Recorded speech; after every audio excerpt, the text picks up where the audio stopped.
Again, it's something we have to talk about for sure. We know that there's other news out there, but listen, folks, this really is the story and all of its different facets.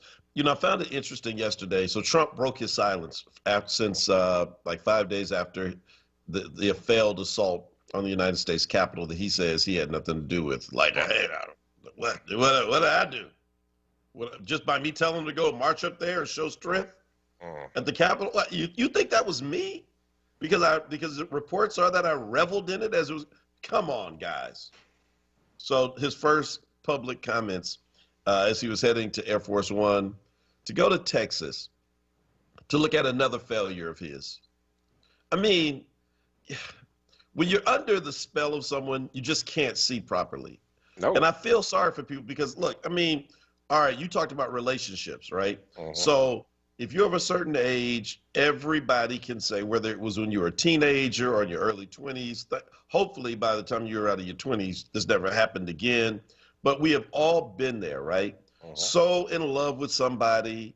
I think Beyonce called it crazy in love. Yeah. Just crazy in love, right? Crazy in love. Where you can't see any of the wrong that they do. And your friends and family are like, oh my God, do you not see this? That's So right. his followers can't see any of this. They can't see the obvious, which is, folks, the biggest promise he made to you, other than locking up Hillary Clinton as a candidate in 2016, was what? I am going to build a coast-to-coast southern border wall from San Diego to Miami, Florida. Well, I don't know where it in Florida, but it's gonna. That part didn't really make sense. I guess to like stop the Cubans from swimming over. But he was going to build a coast-to-coast wall, right? And that his tagline was always, and who's going to pay for it? And the crowd would erupt with Mexico. Mexico told Donald Trump to go screw himself. Yes. I don't know what the Spanish for that is. I don't know either. I don't speak Spanish. Je parle pas français. Je parle un peu français. Oui. Oui. I don't even know if that was right. But yes, it was actually. It was. So the wall never went up. Mexico never paid for it. It went up in little bitty sections. It is an epic failure. You would imagine that a person who is always talking about projecting strength and not focusing on weakness, the last thing you want to remind people in your last 7 days is that you failed in your biggest promise. But again, for his followers who are so crazy in love, they don't view it that way, right? And so what does he do? He goes to Texas yesterday. Now, he doesn't go to the Alamo, right? But he goes to Alamo, Texas, which is on the border. Yes. A few hours away from the Alamo. I don't know what his fascination is with these, iconic American places, but we kind of lost the Alamo, bro. Yes, and lost it in tragic fashion. I mean, maybe he's trying to equate his presidency and losing the election with the Alamo.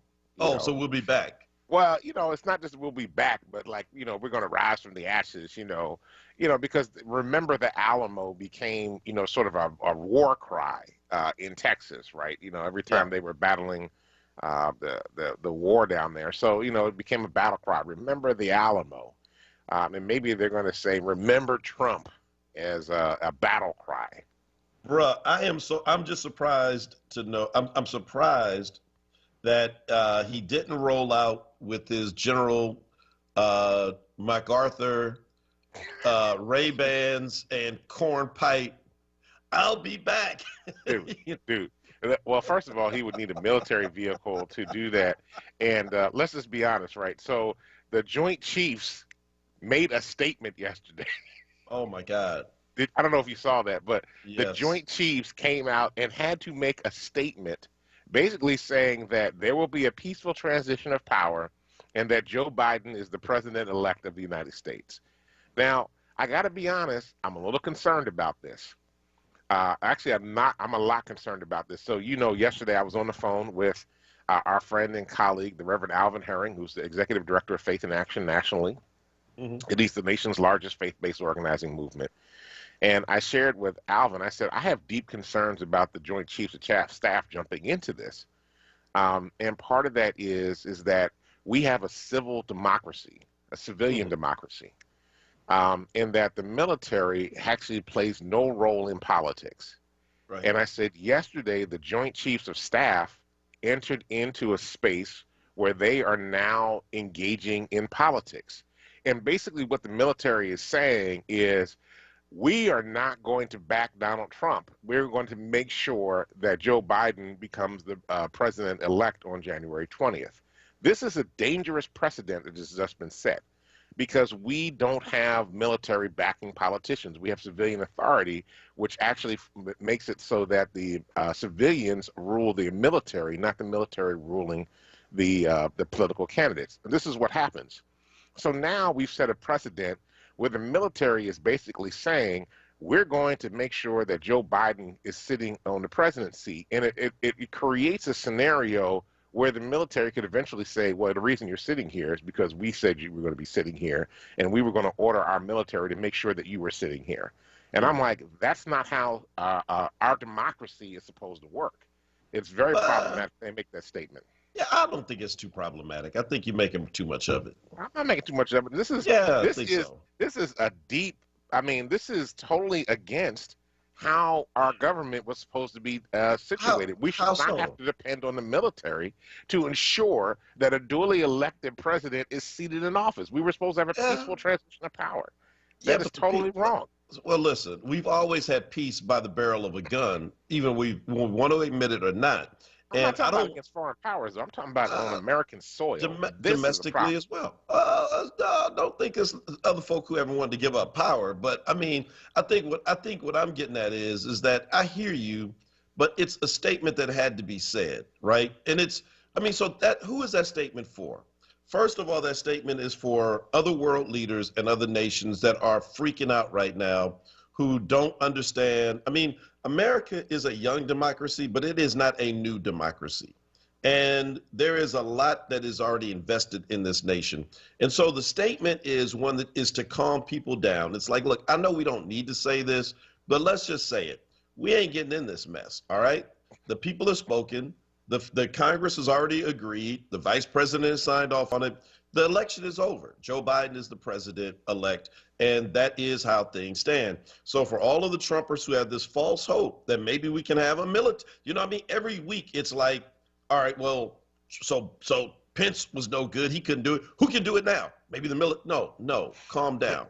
And we know we got military sympathizers who are Trump supporters. There was a person who just gave up her commission. Believe it or not, she's a commissioned officer who is in the psychological warfare area. So she's supposed to be able to manipulate minds, and she got manipulated, right? But she gave up her commission because she got caught up in some anti-masking stuff, and she wanted to then be a free civilian to go to the Capitol to be a part of that mess that ended up becoming an insurrection. Now, I don't know if she went in the building or not. They haven't said that. But there are military people. There are cops out here, as we know in Philly. Yeah, I see Ant Young is on this morning on Facebook Live down in PG County, not far from where he is. There was a cop who had on a Trump T-shirt under just like a regular shirt. He puts it on social media where he lifts up his shirt, showing the Trump T-shirt with his badge on his hip and his service weapon on his hip, his gun, and post that on social media. And there's no comment, but what are you supposed to infer by that, right? That's right. And so you've mixed in the fact that are you saying you're a dirty cop? Are you saying as a cop you're gonna misuse I mean, what are you saying? He's been suspended. So we know that we got folk out there like that are unhinged, who are in places that have guns and weapons. But I just think the military statement is one that almost had to be said in this moment. It's just like Mitch McConnell. I shouldn't have to